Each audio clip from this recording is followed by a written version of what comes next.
I get asked quite frequently how one would go about using a junk journal, particularly one that's made out of junk mail, similar to this.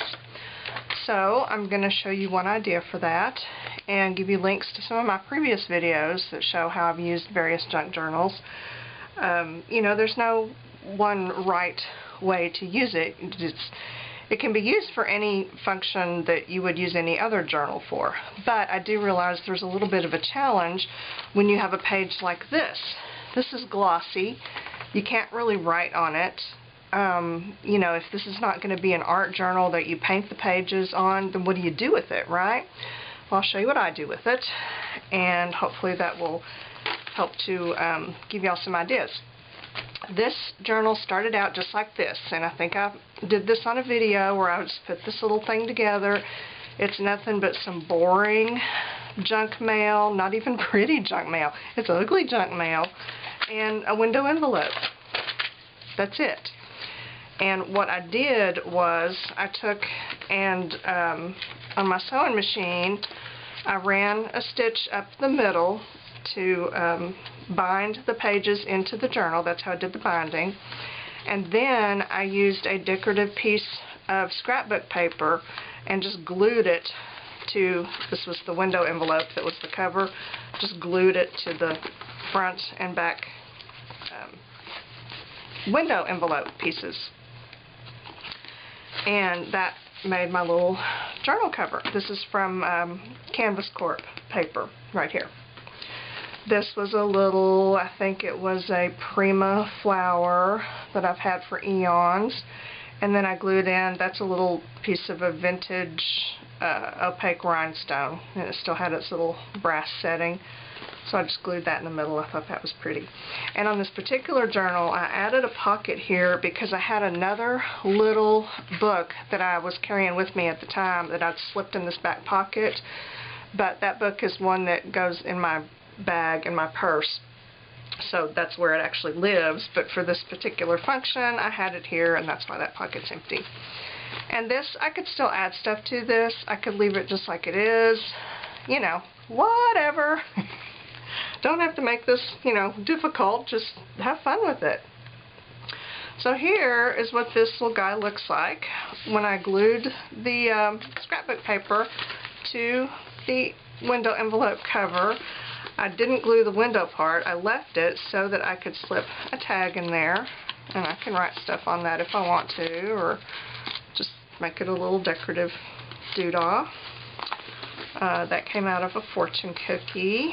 And this, the reason I put this together was to use at the NAMTA Art Materials World Trade Show. That was several weeks ago. So this is just where I put all the business cards and things that I had collected from the show. And I printed out, this was a floor plan, I printed out ahead of time so that I could kind of see where everything was and, you know, make my plan of attack. So I glued that in there, and then I made some notes for places to eat nearby and some things I wanted to see at the show and do in the area. And you can see that if the page is something that I couldn't really write on, like this is glossy, I just used some washi and stuck a piece of scrap paper on there. And I did that through the whole book. And a lot of it I did ahead of time, you know, so that I would have the papers on there if I wanted to write on that page. But then if you end up not needing it, you know, if you put them on with washi, you just peel it off. You know, it's really simple. Don't make it difficult, okay? So yeah, I had some notes and some brochures that I picked up. I tipped that one in. My badge and different business cards, and I tried to write a little note about some of them if I, you know, to remember who they were, what they were, why I kept their card, that kind of thing. But you can see that, and some of these, like this had a piece of washi tape on it because it was covering up something that was printed underneath here, and then when I glued the card in and wrote my note, I just glued the whole thing down because I didn't need to flip up that piece of washi. And there was was a brochure and a pocket protector with some extra cards and things. Oh, some of those are not from NAMTA, they're just cards I had laying around that needed to do something with. And Dr. Poyman's card and some other stuff. See, here's an example. This one I put a little glue at the top because I don't know why, but I did, just to cover that up. And so that's how I use my junk journals. You know, if I need to see front and back of something, I just use some washi tape. If I don't need to see the back, I glue it in.